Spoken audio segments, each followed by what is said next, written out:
Good evening, everyone, and welcome to the virtual York Theatre Company.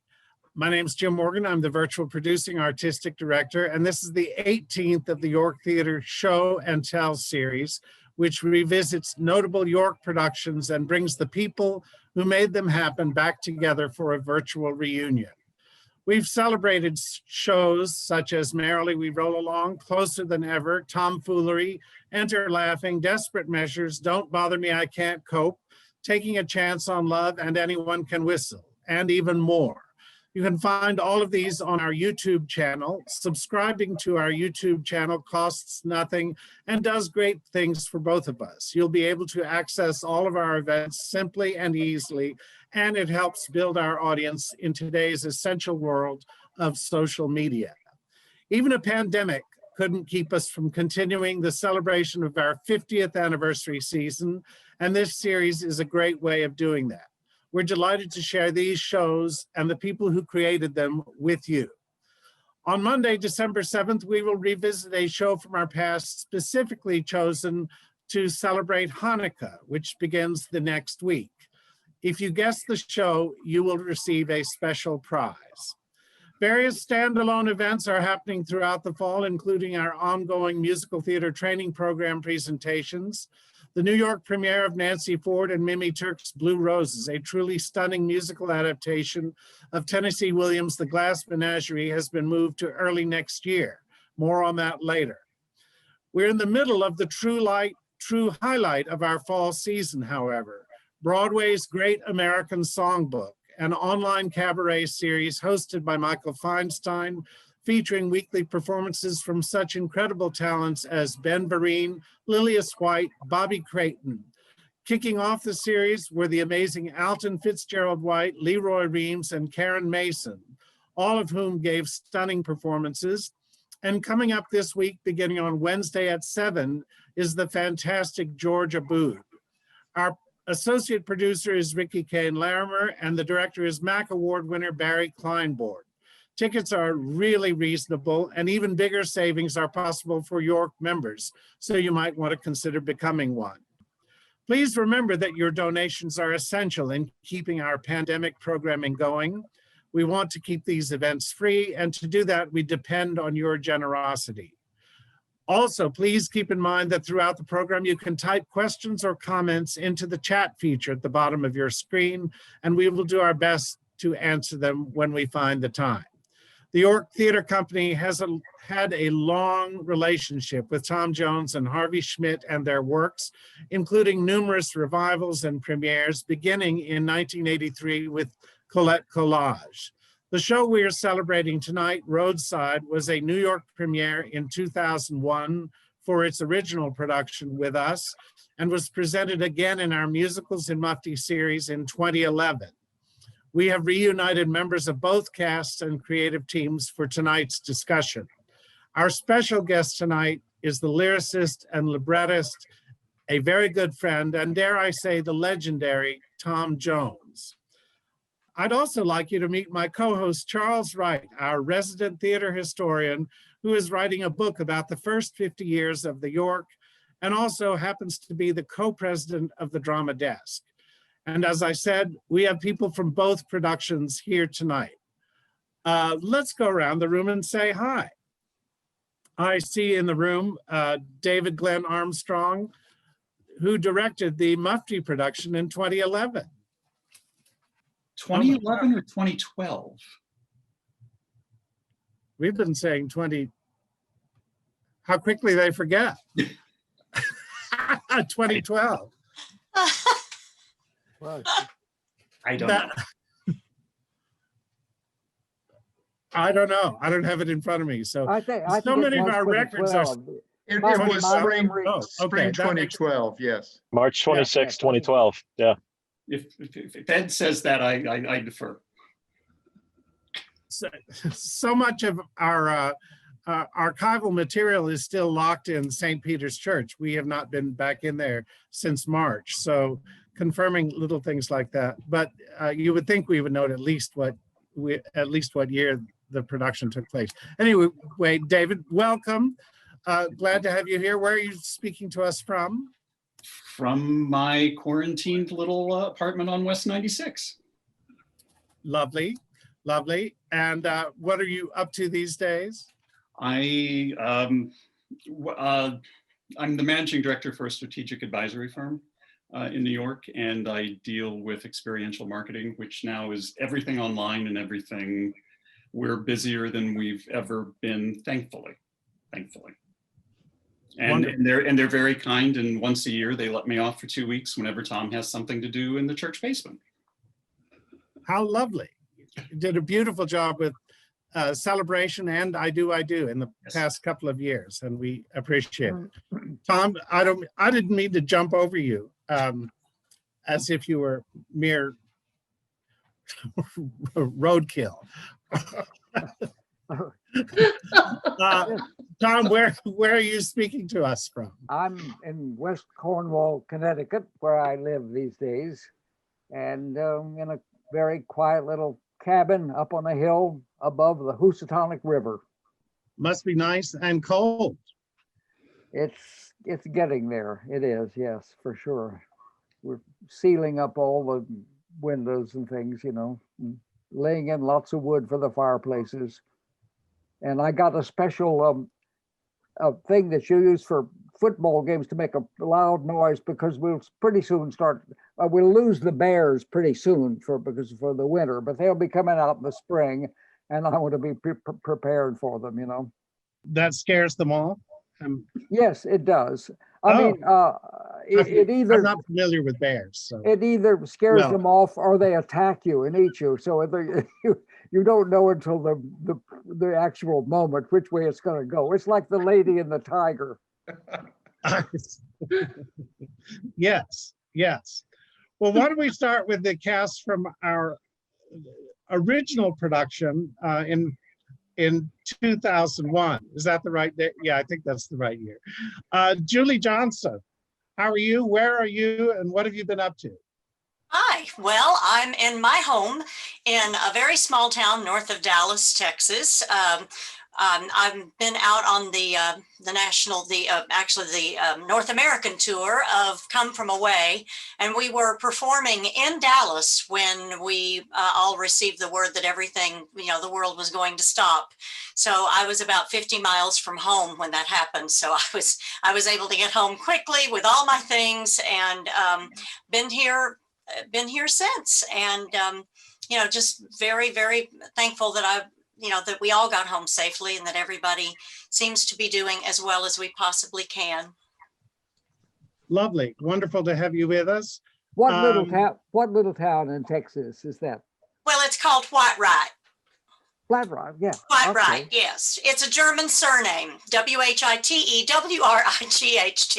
I always try to qualify that because it doesn't sound good. Yes. Jim Hindman, where are you and what are you up to? Hey, and I haven't been asking who played what in the show. Julie, who were you in the original production? I played Hanny. You certainly did. And Jim? Hi, I played Buzzy in the original production, and I am in New York City in my apartment, holding out here. And what have I been up to? Mostly I do now television stuff, and I've been writing a lot.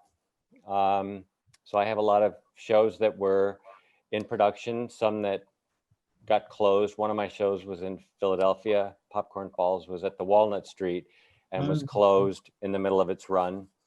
I had another new show that had productions coming up that will all come next year in the next season.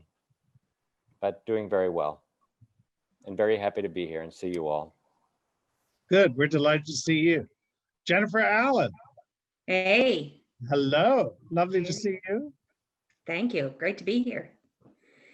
And what are you up to and where are you speaking to us from? Right now, I'm holed up with my sister outside of San Antonio, Texas, in a beautiful, sprawling ranch-like, well, it's like a ranch to me, property with my family.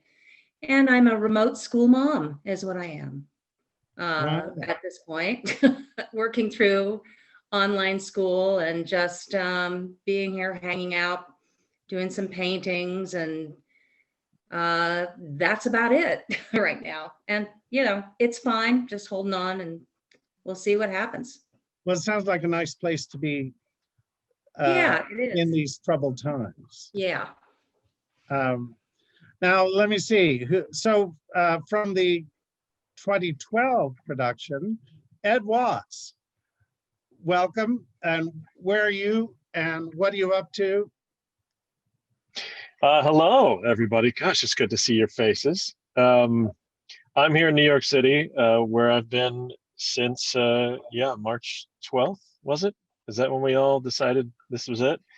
My wife and I are here in our little apartment, making do. She teaches on this Zoom contraption. She teaches dance every day, and I've dusted off all of my old handyman skills, and I have somehow become sort of the local handyman for like a 2-block radius. Thank God, I'm constantly off doing something, whether it's painting or renovating a bathroom. I mean, whatever people ask me to do these days, it's keeping me out of trouble.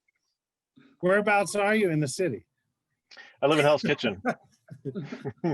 So if In you're anywhere Hell's near and you Kitchen? need some work. Oh, good, good. Although I will have to say, I'm also very you had much like probably everybody here.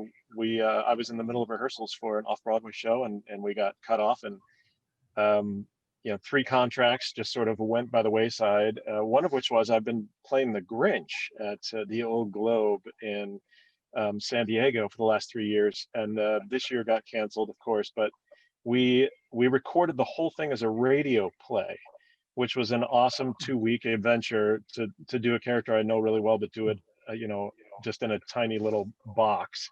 And then they're going to be playing it, streaming it online. So if anybody wants to hear the Grinch this holiday season, just go to the Old Globe and their website. I'm sure will direct you to it. But so I got my toe back in it a little bit. Yeah. But other than that, I'm swinging hammers and painting. Welcome. Oh, and Ed, you played whom? I was Texas. That's right. That's right. Yes, indeed. Yes. Janine, where are you and what's up? Hi, it's so good to see everybody. I am in New York in our apartments. I've been here. We were up in Lake George, New York for about 4 months when everything happened. We left in April and then we got back in August. So we've been here since August. So we're here just hanging out, me and my husband and my dog. That's about it. And I played, and I am obsessed with the music in this show. And so I just had like the best time. So that's all. Wonderful. Wonderful. Daniel Levine. Hey, where are you how talking are to you? us from? Good. I am in nice to see you guys. I am in beautiful Ridgefield, Connecticut, where I have lived for the past decade. And I'm in my theater. I'm the artistic director of a theater that I founded 3 years ago called ACT of Connecticut here in beautiful Ridgefield. And the reason why I'm in the dressing room is because we have a show tonight, believe it or not. I'm so grateful to be able to actually be doing this still. But we are one of the few equity theaters in the country approved to reopen with an indoor long-running musical.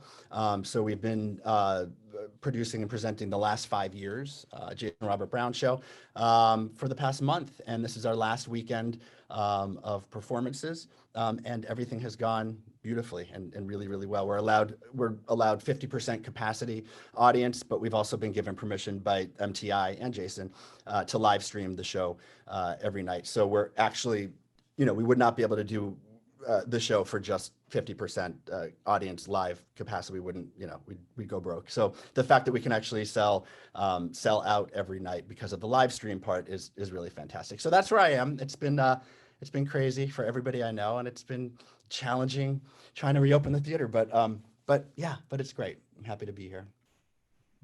Wonderful to have you. And that's so exciting about your show. Where would we find the streaming of it? You can go to our website at actofct.org. ACT And of CT. yep, ACT Act of Connecticut, actofct.org. And all the information is there. We close on Sunday. So we've got Friday, Saturday, four more chances to see it. But yeah, so feel free to check it Beautiful. out. Thanks.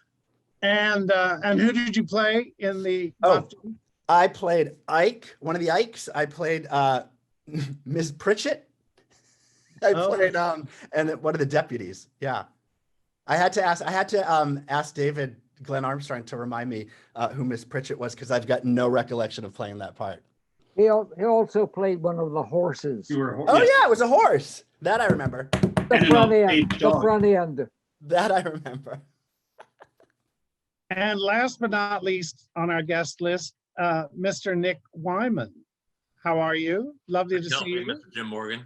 I played the marshal in one of a number of ridiculous figures of authority I've played over the years at the York, and I'm here in my house in Northwest Yonkers. I've been doing a little what Ed's been doing. I painted 3 rooms so far in my house, and a little of what Jim's been doing. I had a book come out, Climbing Rejection Mountain, available. That's right. Oh yeah. Amazon. And I'm on the 6th draft of a screenplay that I've been writing with a friend of mine, and trying not to be killed by my wife or to kill her. So that's a full-time job right there. Well, neat. Wonderful to have you as always. Back at it. Let's go to Charles to talk with Tom. Let's first take a minute though and look at a few images that may bring back some memories. Some of the program covers and other promotional material from when we did the shows. That's from the first production. That's Harvey Schmidt's artwork. The title page from the playbill. And this is the Mufti version of it. It was a whole series of shows by Tom Jones.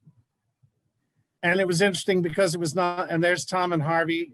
Was that at the opening night of the original, Tom?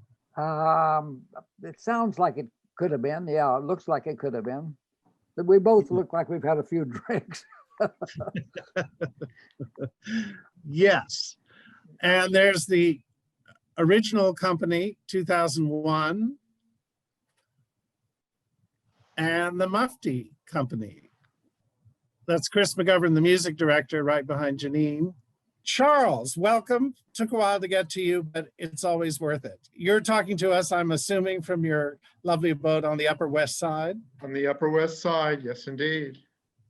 And I am privileged tonight to get to talk with Mr. Jones. Instead of telling you about this show, I'm going to try to elicit the details from the author. Tom, your relationship with Lynn Riggs' play Roadside has been a very long one. How did this play first come to your attention? Well, I was finishing my graduate degree in drama at the University of Texas, and I was given an assignment to pick a folk play to do that I would stage and put together and direct, and but also do research having to do with the area of the folk area that we were in. And I wasn't too familiar with folk plays, nor was I very fond of the ones that I was familiar with. I mean, for me, there's a great tendency to do a lot of shit kicking when you get to folk plays. People go, you know, people who have a tendency to overdo the accents, and very often people not from the region where it comes from kind of overcompensate. Anyway, but I did know Green Grow the Lilacs by Lynn Riggs. It's a wonderful play, and I had had a chance to be in it in sort of the chorus as playing a drunken cowboy. By the way, that play, let me just tell you a little bit about Lynn Riggs. He was born in Oklahoma Indian Territory on a ranch, but he did have a chance to go get an education, and he became a writer, a playwright, and most of his plays that he wrote, which were produced, many of them by the Theater Guild in the 1930s, were social dramas, which is what was the hot topic at that time. But he got some sort of scholarship or grant or something in 1928 to go for 1 year to Paris. And during that year, he wrote 2 memory plays about his youth in Oklahoma Indian Territory. One of them was Green Grow the Lilacs, which became a musical called Oklahoma. And that was about the people eagerly awaiting statehood and very positive, exalted about being part of civilization. The other play, written about the same kind of people, generally speaking, in the same wonderful, rich language, was called Roadside. And it was the opposite side of the coin. There's the people who were like never going to be able to make it into civilization whatsoever. The rounders, the travelers, the dreamers, the fuck ups, and still holding on to a dream of a kind of wonderful, wide expansion that was like shrinking. And just to interrupt myself, which I would do constantly, that shrinkage has unfortunately continued. I'm from Texas and love Texas, and particularly the Texas that I remember and the Texas that once was. But a lot of that shrinkage in soul has occurred, unfortunately, in a lot of place in my home state, Texas. So this anyway, I loved when I read this play. Then I got a copy of the Roadside. It just blew me away because I love the characters and I love the language. Most of all, I loved the richness, the imagery, the cadence. It was like a patois that I couldn't think of no comparable thing except the Irish, with a kind of like the loving of the spinning tales and words and playing with words. That it swept me away. So I staged that for my graduate play, and then I was waiting to be drafted and go into the army in the Korean War or conflict or whatever it was, and we got the cast members together, and it went over so well, and we just played like 2 performances or something. There was a little beer hall in Austin called Sangarundi Hall, part of Schultz's Beer Garden, and they had a little stage where they did melodrama. So we were able to make a deal, and we took our company over there, and we did Roadside. And I decided maybe it could be a musical. I mean, I didn't really know that much about musicals. In my 6 years at the University of Texas, they never did a single musical ever the whole time.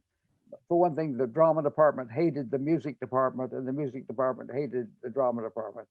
But so, and I had done a show with Harvey, a college musical, and I asked him if he would like to write it. And he said yes, and he wrote some songs, and I listened to them, and I thought, yeah, this isn't right, this is, oh, pow. It had all these kind of offbeat chords and strange sounds and things. And I said, well, I thanked Harvey a lot, but then I got another writer there who was, and we came up with like 6 totally forgettable songs.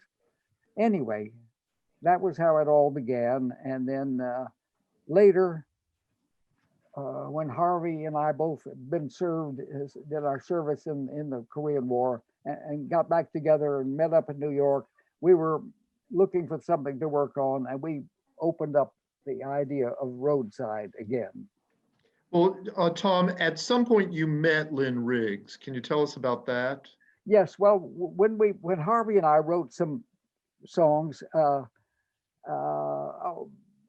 First of all, to get the rights to do it down at that little theater, I had written an impassioned letter. I found out his home address in Shelter Island, and I wrote him, and we didn't have a pot to piss in, you know, and he waived the royalty so we could do our little show. Then later, when Harvey and I wrote songs, and a friend of ours from the University of Texas, Fess Parker. Now, I don't know what age all you people are, but if you're a certain age, you'll know who Fess Parker was. He was the original Davy Crockett, Davy Crockett with the coonskin cap and everything. And he was a huge major star. And he'd seen the production of the play, and he was interested in the musical. So with that in mind, we approached the agent for Lynn Riggs, and they said they loved the idea of Fest, but we didn't have any credits at all, and they tried to persuade Fest to do it with other writers, maybe Rodgers and Hammerstein or something like that.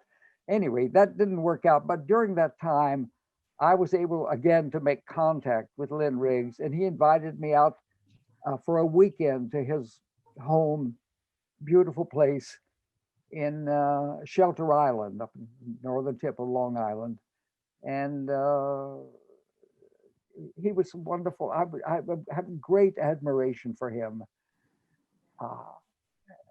As I say, as much as anything else, for just the richness of the language. I could go for hours just quoting things from the show, just because of the pleasure of saying them, you know. Well, so Tom, in September of 1960, there was an item in the New York Times in Sam Zolotov's column, Sam Zolotow being a theater gossip columnist, and it said, there is a likelihood of Helen Bonfils and Hala Stoddard, two of the three sponsors of a Thurber Carnival, putting on a musical version of Roadside.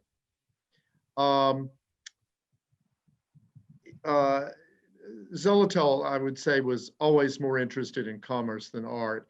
And he reported as an afterthought that the conversion of Roadside is the work of Tom Jones, adapter lyricist, and Harvey Schmidt, composer, who are responsible for the Fantastics, current at the Sullivan Street Playhouse.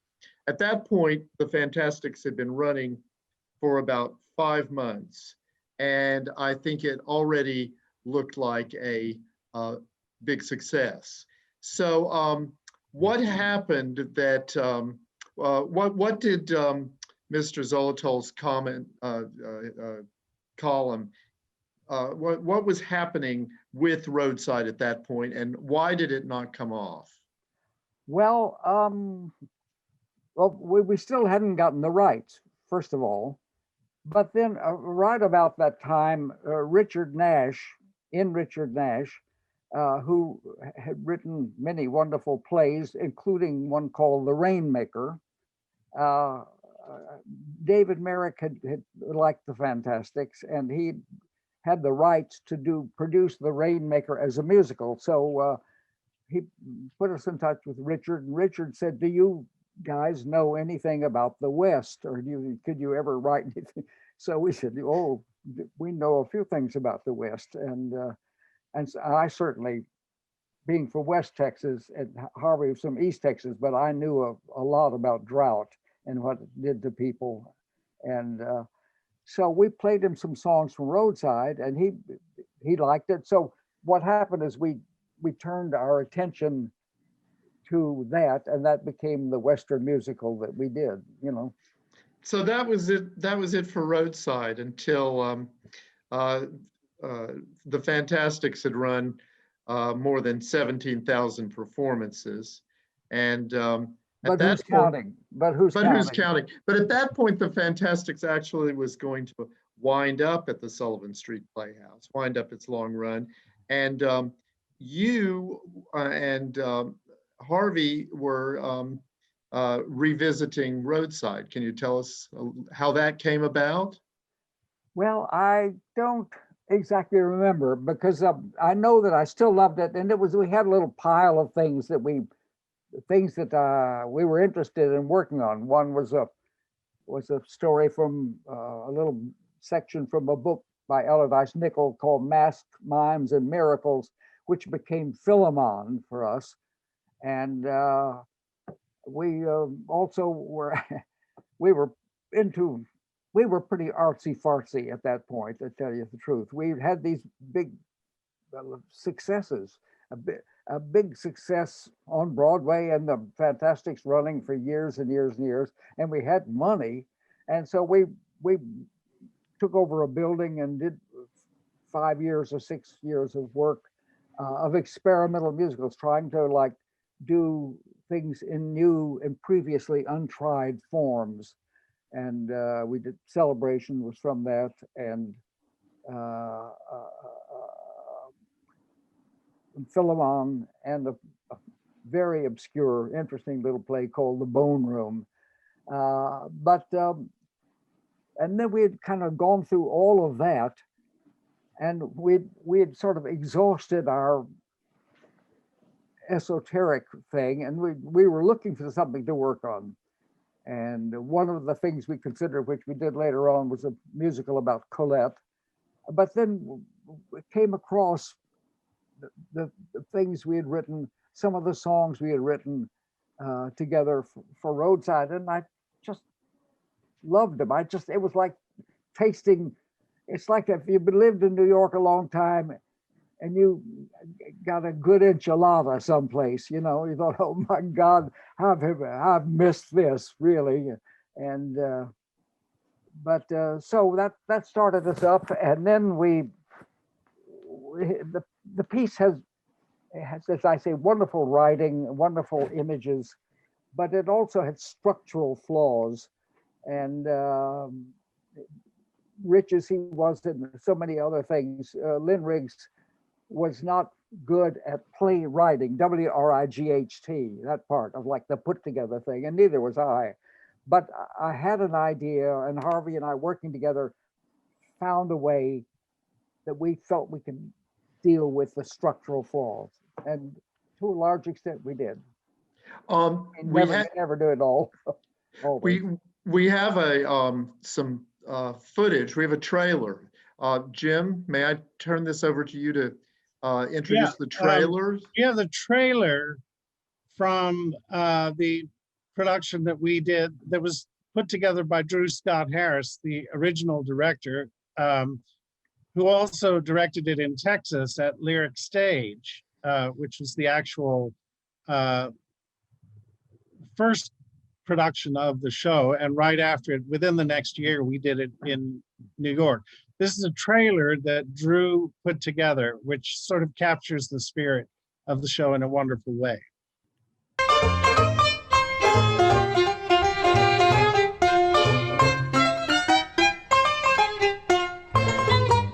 Been looking for you, my little prairie flower. Ain't nobody but you. Got eyes that sparkle like the dew. And though you say I'm lucky that you ain't been plucked, well, I say, honey, that you are lucky too. My little prairie blue, and I'm gonna be true. My little prairie flower, yes, I'm gonna be true. I'll bid them girls a toodaloo. I'm gonna stop tomcatting and never roam. If I want a little loving, I'll run right home to you, my little prairie blue. Because I'm wild and reckless, born in Texas, suckled by a big brown bear. Got a tail screwed on and it's 12 feet long, and it's covered with curly red hair. Many smart fellows, he's a smart fella, think he's enough to take the tip. And he wants to come forward and step on it. He sure as hell better be sure as hell better beware.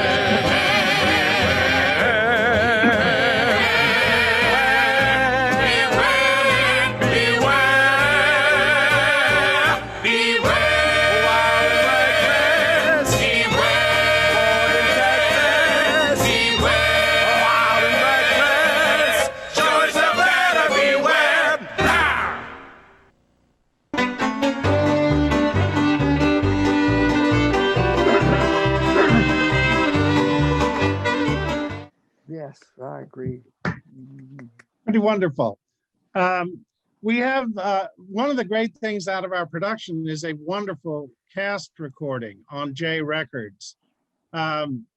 Maybe we should visit a couple of those, or one of those now. The opening number, Uncle Billy's Traveling Show. Tom, do you want to talk about the framing device and where it came from? The traveling show. I where I grew up in West Texas, in the Depression and the Dust Bowl, there are a lot of things we didn't have. Among them, we didn't have any theater at all, except 1 week every year, a traveling company, Harley Sadler and his players would come and do a week of Toby, what they call Toby shows. They'd find an empty lot and put up a big tent, and they put up some bleachers and a stage, and they had the generator with some lights. And then they would do, the Toby character was always kind of a rural character who always wound up tricking the city slickers. But they managed to get all kinds of things. At one point, they did the fall of the Alamo, and Toby was there, miraculously. And at the very end, at the end of the show, they put down the roll drop, and then they rolled it up, and there was a tableau vivant recreating the famous painting of the Mexican soldiers coming in, and Davy Crockett and Dan Boone like fighting, the last thing. And but they in addition to that, the actors, it was still a time when there was vaudeville around. Between there were 5 acts, and between the acts, or sometimes in the middle, if they were changing scenery, they would roll down a drop, and a couple of the actors would come and they would either yodel or play the accordion or tap that, whatever they could do. And then finally there was they sold Cracker Jack, and the Harley Sadler, who was a great actor, actually. If I had time, I'd tell you about how I found that out. But he would talk about prize in each and every package, and everybody would buy the Cracker Jacks, and inside there was a little number. And before the final act, before Act 5, they had a special drop with Cupid dolls and toys and things. And they'd get a little girl come up from the audience, and they have a big bowl, and she'd put her hand in and she'd call out the winning number, and that person would come up, and everybody would applaud, and then they'd finish the show. Well, anyway, I thought it was such a wonderful ambiance, and thinking somehow that maybe someday somebody in Texas would actually do this show.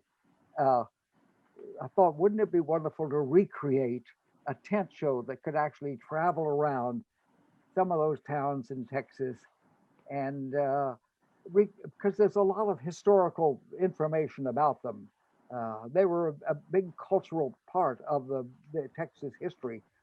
And then I thought, well, it'd be fun to do Roadside. So we wrote a version of Roadside in which it's Uncle Billy's Traveling Show, and he sells popcorn instead of Cracker Jacks. And they would do Roadside, and then at certain times in between, they'd put down a roll drop which said Roadside, and you'd have a couple of the actors, in this case the Ikes, would come out and just do a number totally not connected with the show. But anyway, an oleo number. So that's what we did. And then Jim did wonderful, wonderful sets, some of the best that you've ever done, I thought. And they were, and the whole theater was transformed as if it were the inside of a tent. We have a picture of that, but let's listen to a little bit of the opening number from the original cast recording, and then talk about how the show changed when we did it in the Mufties. Yes. Here's Uncle Billy's Traveling Show. Point out that our ushers are selling Uncle Billy popcorn. That's right, folks. That's Uncle Billy popcorn. It's nutritious. It's delicious. There is a prize in each and every package. A little prize to set your heart aglow. There is a song in each and every story that we tell. And Uncle Billy Billy's Traveling Family Show. Yes, sir, a prize in each and every package. A lovely prize so everyone can win. There is a moral to each and every drama that we spend, so there's no doubt you're gonna walk out a better person than walk in. And Uncle Billy's Traveling Canvas, singing and dancing family music show. That was great. That was wonderful. And then the talk about how the show changed 11 years later, and why. Well, I mean, I liked all of that, but we had a real serious problem, and that we had, in effect, 3 openings. We had a wonderful opening piece by the band, which was a terrific group of musicians, and then we had Uncle Billy's number, what you're going to play is just a short portion of it. It was quite long. It introduced each of the actors and talked about the whole thing, and then after that we had Roadside Song, which was another. You had in effect 3 opening, and it was a I felt way to start the show. We had to recover from that. There's a wonderful old saying from vaudeville: never follow a seal act with a seal act. And I felt that's what we were doing in the opening there. We were just doing the same thing over and over. So David had an idea that we could just drop that and get a presentational start, which is what I wanted, by just using the Ikes. And so he stayed just the overture thing, music, and he staged it with the Ikes in a way that let us know we were seeing a show. And then they could... And we have a little video clip of that. Okay. But for anyone who may not know what the Mufti series is, they are concert versions of shows put together in really 4.5 days. They now run for almost 2 weeks. But at this time, this is before we changed the schedule, and the shows rehearsed for 4.5 days and then played for 5 performances over 1 weekend. So that's how this amazing thing was put together. And that's why everyone is on book to one extent or another. But just wanted to set that up before we look at this clip of the 2012 Mufti version of Roadside.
So David, when Tom approached you about this, forget that it was to be done in 4.5 days, but creating a new version of a show that had been done in a full production just a few years before, was it moderately daunting? Oh, no, not at all. To work with Tom Jones? Not at all. No. It was, and again, and I know Daniel has to run to his show, so maybe he should run before I actually pay him a compliment. But when I first looked at the script, when I read it, it was bigger. It was a larger cast, and there were townspeople, townswomen, whatever.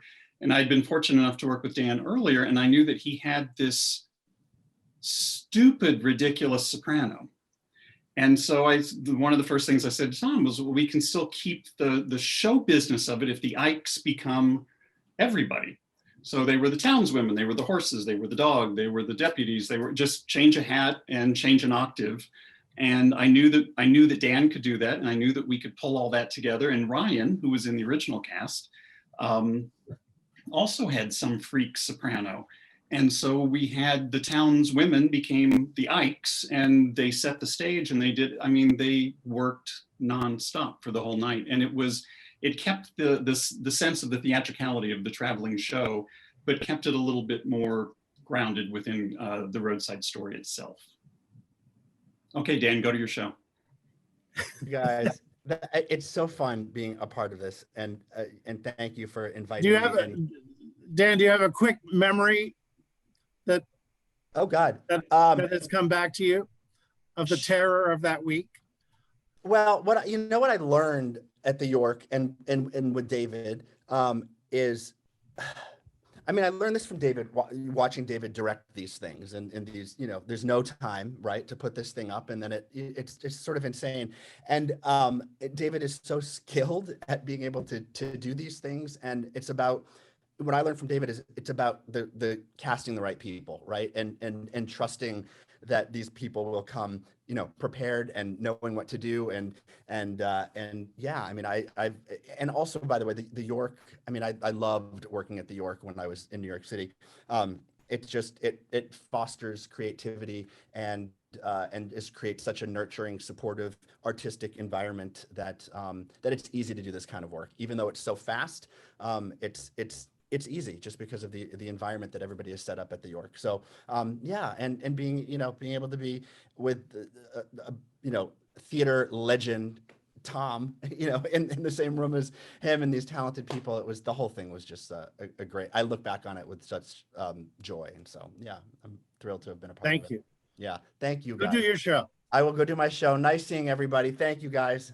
So long. Thank you. Bye-bye. I just want to say one other thing about that decision of using the Ikes, which of course, if we'd been with costumes and everything, I'm assuming they would have had some kind of horse heads for part of that too. So they just like constantly reappearing as different people, and we would have those fast change things where they would step off as one thing and then like immediately step back on as somebody else. But the other value is that it reduces the cast size. And that fits in with something that I'm working on the website now, doing a lot of stuff. And I'm trying to put together 8 musicals with casts of 8 or fewer people, like the fewest being I Do. But then there's one that has 3 people, 4 or 5, it's like that sort of thing. By the way, just since I'm interrupting, pretty soon we're going to hopefully finish this website, and it's going to have lots of wonderful things, including lots of paintings and drawings by Harvey, and lots of some classical music that he wrote for ballet, and then a lot of stuff from me, including a whole long section of poetry from a section called From Bed to Verse. And so keep your eyes open for it. And when it comes out, I hope you'll check it out. Absolutely.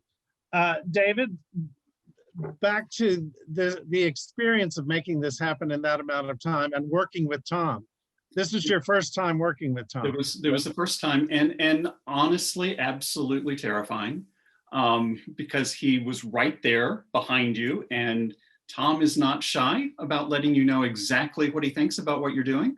And the excitement of having Tom in the room, editing, changing, adding, I mean, he never stopped, and we could never stop. We could never relax because we always had to make it better.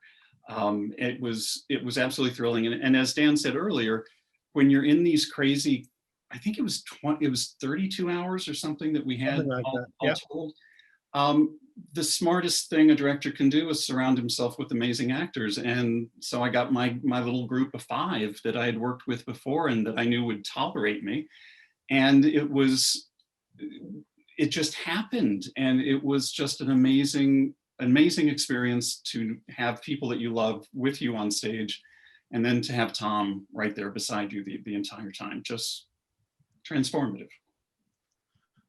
Yeah, Thank we really work well together. And this last thing with David did this wonderful staging of Celebration, and I was able to. I had a big structural flaw been haunting me for 40 years, but I was able to go and he was let me try. I tried during the limited rehearsal we had. I was able to try Like 5 or 20 6 hours. different endings till I finally found one that worked. You know, thank you. Let's go back to the original production, the 2001. Memories that come back to the cast members who are here, what that was like. Now, Julie, you were in it in Texas at Lyric Stage. Yes. How did that affect your coming to New York with it? How did the show change in that time? I mean, it was the same director, essentially the same show. Mm-hmm. It did, but they were always working on it. They were always fine tuning. They were always trying to just make it better than it already was, you know. And that was such an exciting part of working on it. I had moved back to Dallas, to the Dallas area after having lived in New York and worked, you know, quite a bit while I was there. And I just had a child, and so it was a very, very full time for me, and it just meant the world to me, that show. I just lost my father, and that show brought me back to life, if you will, as far as getting back into the theater and realizing that, you know, I was determined I was going to have it all, of child and and the theater and travel, and I did. I managed.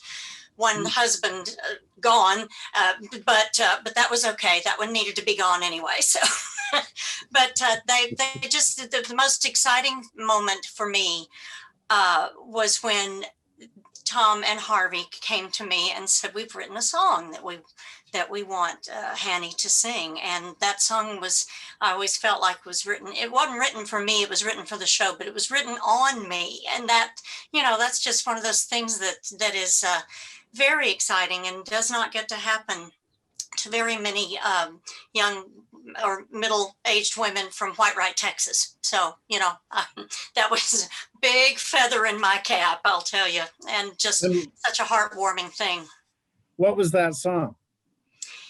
Here am I, high and dry. What am I gonna do? I got buckets of love to give, but I'm so lonely. But they didn't want me to ever feel sorry for myself singing it. It was more about, well, damn it. That was my underlying theme through the whole song. Damn it. Janine, that brings back memories for you, I guess. Yeah, absolutely. I remember listening to you singing that on the soundtrack. And, you know, as I learned the music. The original cast recording, please. The original cast recording, yeah, because, you know, it is such a short amount of time to learn such a big role. And so I listened to you, and it was, I feel like I know you from listening to that cast album. And one of my favorite songs, I love that song, but I also love All Men Is Crazy. I just love that song. And yeah, I just have very, very fond memories of this show and working with all of you. And I've done 3 Muftis. This was my second, all directed by David. And and it was just a really great experience. And to work with Tom, I mean, 110 in the Shade is one of my favorite all-time musicals ever. And so I just, Old Maid, I just love, and Simple Little Things. It's just I just am such a big fan, and you're such an icon. So it was very cool to work with you and with everybody. And yeah, it was just one of those, it's such a fast experience, but it really is formative. And especially when you get an email, like we did a few days ago, to be a part of this, and then you start remembering all of these experiences that you've had in the theater and how special each one is. And this one's really special. So thanks, you guys. Jim Hindman, Yes, sir. back to the original production. Are there memories that you have that Yeah, have been brought back by this discussion? Yes, because it was right after 9/11, so it was a very precarious time in New York, and I remember us going to, here we are in a church in a basement under a tall building. After 9/11, we were all kind of nervous, and so many, sort of like now, a lot of emotions were going, and for us all to be there. And I remember Tom and Harvey and Drew and we all had a meeting, the whole cast, and talking about how important it was to be creative and so it was great to take our energy, our anxiety, our fears, or whatever, and our love, and to be able to create something, and which Tom and Harvey never stopped doing. That every day we had changes and stuff, and that was really exciting, and so we could kind of forget what was going on, and I thought that was very special. And also to get to work with such an amazing group of people. I used to love watching Julie on stage and that voice, and so it was easy to be in love with her. And I remember that, standing off stage and just in awe, and I had a wonderful time. Thank you. Great memory. We have a little bit of a recording from the cast album. Well, Mr. Texas, what about it? Are you going or staying? You got a bed for me? Oak leaves. Well, it'll do fine. I'm gonna tie red roses up in my hair. I'm gonna buy new clothes like city girls wear. I'm gonna splash myself most everywhere. Pleasant dreams, Mr. Born in Texas. I wouldn't be a bit surprised. With smell of Magooty perfume.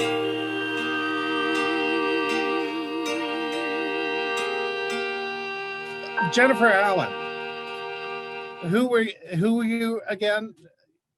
I played Ms. Foster, which is probably played by a lovely young man in the Mufti production, or some version of me, the uptight, representing strict town, statehood kind of moral values. I learned how to, not really, but I learned how to knit on stage and sing, but it was more like macrame, actually, my knitting, very bad, and how to twirl a gun on my finger. That was fun, and sing at the same time, probably a little too loudly, like a foghorn, I suppose, but I had a great time. And after 9/11, it was so important to laugh, and Mr. Bailey and Mr. Hyman made me laugh constantly on stage and off, and that it was so life affirming. It was life affirming to be in there and create, or be a part, or just be around the creation of something so vibrant. And we all really needed it at that time. So it was, and I, was in the fog of having a toddler and coming to, just like Julie, coming to work, but all of that,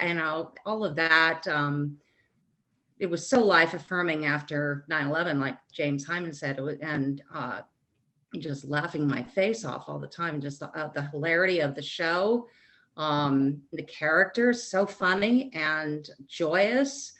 Yeah, it was very uplifting, and it was such a gift to be a part of. Had you worked with Tom or Harvey before that? No, I had not, and I was thrilled beyond to be able to do that, and to work with. I had worked with Drew Scott Harris before, the director, and one of my favorite directors. Just loony, brilliant, fun, challenging director, and it was all of that combination, and then just to see you, Jim, building the set around us as we were working, just that real gritty, wonderful grassroots theater happening was just terrific. Everything you're supposed to say. Thank you. Oh, really? Can I just add that the set was amazing? The set was amazing, Jim. It was so beautiful and so much fun to play on. Thank you very much. Here's the quick sketch on the left of the idea of what the theater would look like. Draped in fabric with lights strung along as if the whole thing is a tent that was set up for one of these Toby shows, and very simple set with signs over it that advertised local businesses. Another way for the Toby show to make money, I guess. And then the other drawing there is scenery for the finale, the kind of thing Tom was talking about. It's a section called Cowboy Heaven. At the very end, you see them in heaven, and she's got the baby, and he's got the reins, and Pap is in the back waving, and they're flying through the sky. And it was all just simple cutout plywood that the actors held, but it was a really neat effect at the end, and it captured the spirit of, I think, the shows that Tom was talking about growing up with. And there's one more. Oh yeah, that's the basic structure that ended up being on the stage that could change, and there were a couple of roll drops and things that came on, but that was what the audience saw when they came in. Just simple and evocative, as we try for. We have a video from the Mufti of another song. You want to be a farmer's wife, but selling peas and cooking. You want to be a farmer's wife until you're dry up looking. But if you want to be with me, you better not come gentle. I want my bride to be a little temperamental. And keep away from me. Ain't no woman, I wouldn't want no woman or see no woman or touch no woman. Fine thing, I could see me dragging after some ragtail sandwich trap. If I was to go with you, I'd blister you with my tongue in a couple of days. A fancy family with me, with fancy views and money. Pretty picture I can see, keeping me and funny. I'll scratch your eyes and pull your hair, cause you ever steady. I'll never let you go nowhere, till I was good and ready. Stop and come over here. Ain't no woman but you. I wouldn't want no woman or see no woman or touch no woman. I wouldn't want no woman or see no woman or touch no woman. See no woman or touch no woman or see no woman. 'Cause we can live what's meant to be. And when we have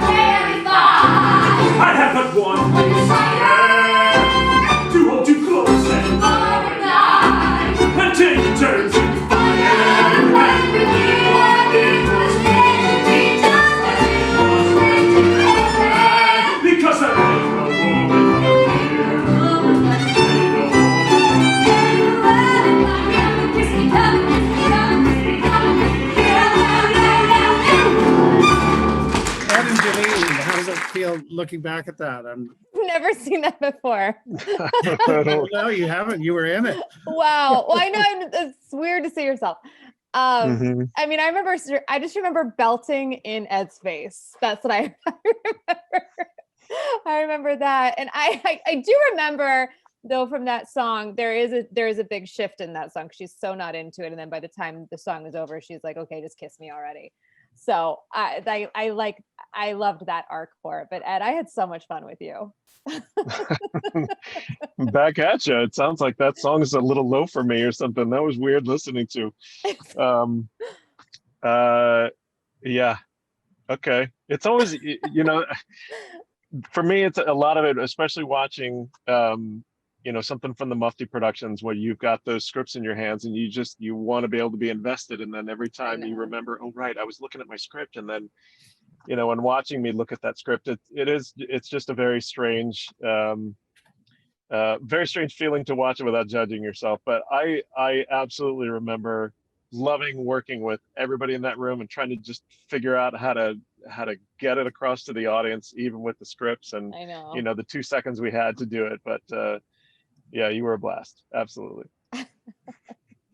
I just want to say, put in that Ed is one of the greatest El Gallos we had in that 40-year run. So he was fabulous. Tom, you're the best. That's actually one of the things I remember most about that production was that I was at the time playing El Gallo, over on 50th Street, and I just got to do more stuff with you, Tom, and it was such a blast. But working like crazy, of course, doing the Roadside, and as little time as we had, and then rushing over to do a show and having to do matinees. And I'm sure I probably skipped a couple fantastic shows while we were doing it, but that is high praise, and I really appreciate it. You were a blast to work with, Tom. Hey, what about Nick? Yeah, we're about to get to Nick. Nick is one of the sexiest marshals we ever had there. Those two boys playing the ladies were both entranced, as was I, indeed. Well, the love is mutual, I assure you. I love the guys, but I especially love you, Tom. And I think family is my favorite metaphor for theater. And that was the wonderful thing about Roadside, is that it was a family. I worked with Jamie Laverdiere before, and with Janine before, and with David a bunch of times. And I worked with Tom before, like almost 50 years ago now, Tom, the first time. And yeah, it's just a wonderful thing. You were in college, right? The first time. Yeah, the first time you came out and saw me, I think, and then when we did Philemon, I did my best to ruin your career and destroy it, but you've climbed back up ever since then. But yeah, that was. And you just did a wonderful star turn in Celebration. That was just another delight. I mean, it's always a thrill to do Tom's material, and the chance to do Tom's material with Tom in the room and hanging around and get to hang with him. That's just an ultra delight. So that was just joy. And I just, and the York is part of my family too. So it was just a wonderful time. I got to meet, new folks, Ed, that I went and saw down in Florida, and afterwards. Got to see you play LBJ, and that was phenomenal. That man, he can pull it off. Yeah. Well done, sir. Thank you, sir. So anyhow, it's just, and I work with Jen over the paper mill. So it's a big family, and it's just a joy. And anytime you want to do something, Tom or David or Jim, I'm there. Just let me know. We love that. We love that. Charles, would you care to help us wend toward our closing?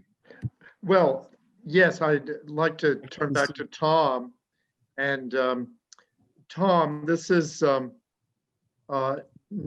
we've all talked about tonight about how much we like Roadside. So it's not one of your best known shows. And you, today when we were talking, you mentioned that you have some ideas about how you might revise it. Tell us what your hopes are for the show for the future.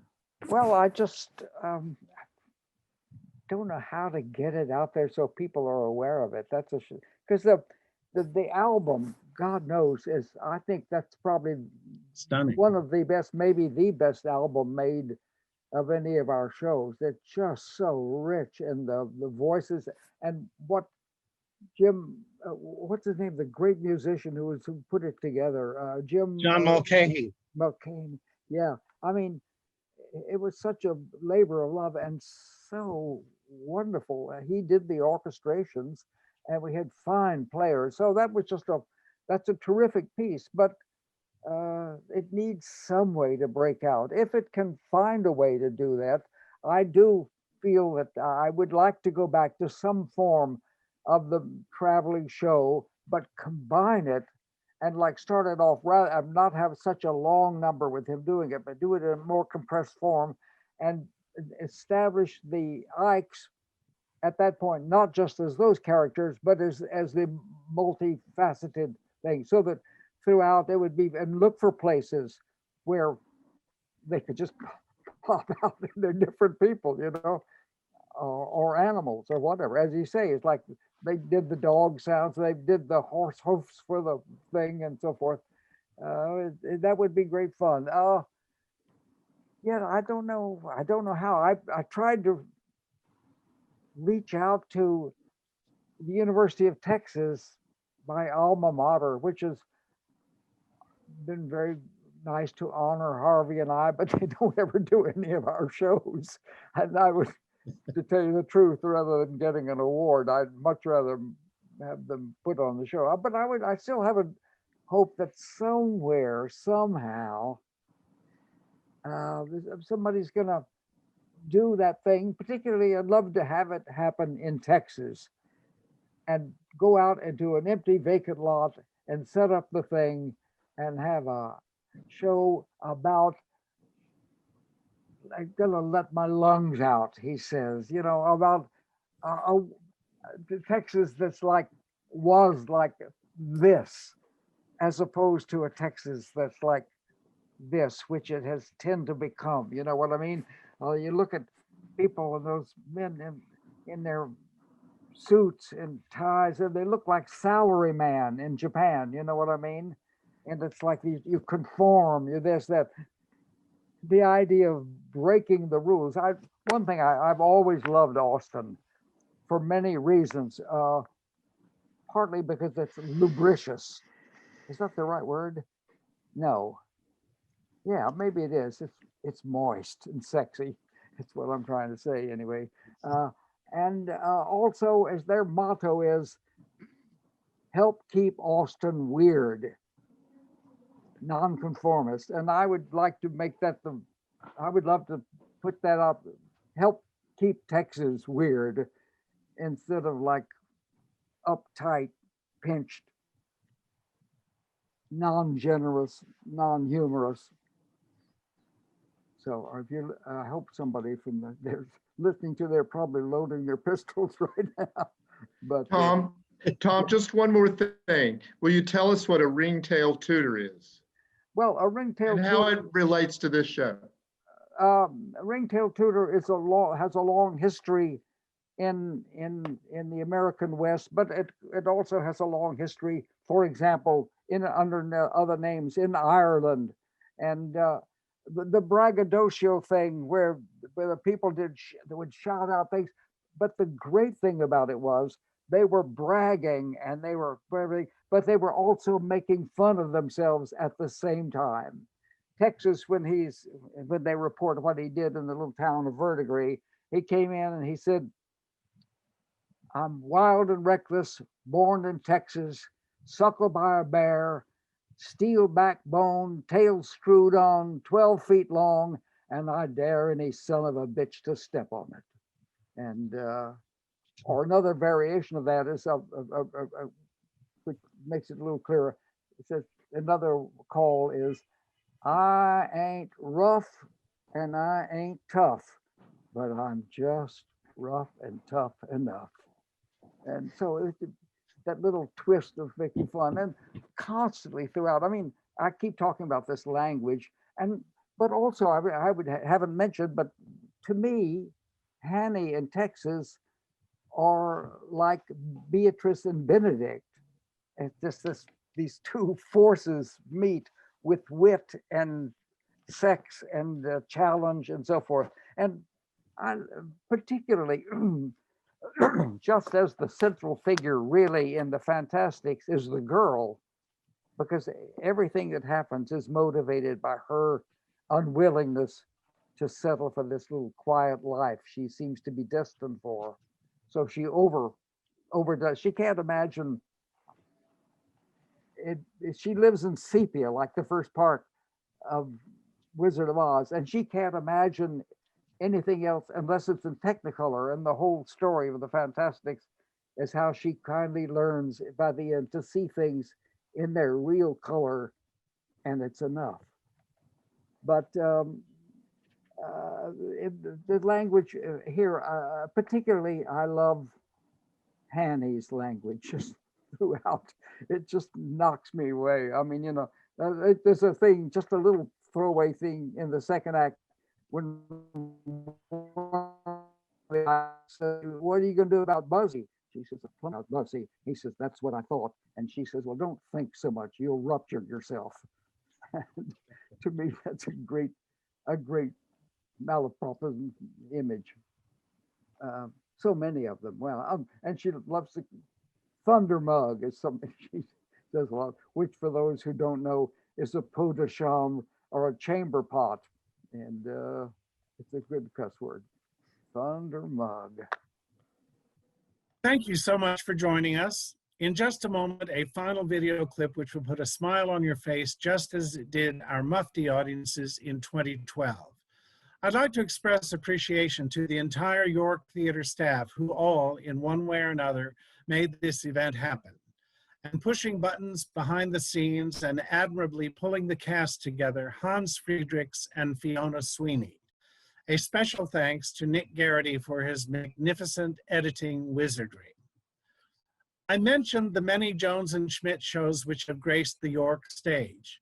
A Jones and Schmidt website is under construction, but until it is ready, you can hear Tom talk about all of his shows at Tom Jones on his musicals at YouTube. York's 2001 New York premiere of Roadside is the last one in which Harvey Schmidt was a part. Mary Jo Donlinger, the wildly talented lighting designer for Roadside and countless other York shows, remembers Harvey in the back of the theater during rehearsals saying, "Well, after this, I'm going to move back to Texas." She replied, "Oh, Harvey, you can't." But he did, quite happily, and led a very productive life there till his passing in 2018. We missed his presence during the Mufti presentation of Roadside in 2012, but he was always just a phone call away. We had a wonderful reunion with him in 2017 when he and Tom were awarded York's Oscar Hammerstein Award for Lifetime Achievement in Musical Theater. Another member of the Roadside family who has gone to cowboy heaven is the marvelous Eric Devine, veteran of many York productions, who played Pap in the Mufti presentation. He left us in 2019. Much of tonight's archival material came from someone who's been a supportive and steadying influence on all of Tom and Harvey's shows at York since Colette Collage in 1983. Dan Shaheen, a compatriot and associate producer for Jones and Schmidt through thick and thin, has been an essential part of every production of theirs at the York and elsewhere, and we are once again immensely grateful for his guiding hand. If you enjoyed this, please consider making a tax-deductible contribution to the York Theatre Company to help keep these programs happening. Please click the link in the chat feature to donate. We all hope you enjoyed tonight's presentation. And now one final musical moment, the reprise of the title song, which was also the curtain call for our Mufti presentation of Roadside. Enjoy. Man and wife. Yeah! We'd love to see the sun up in the sky. We'd love to see the seasons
folks.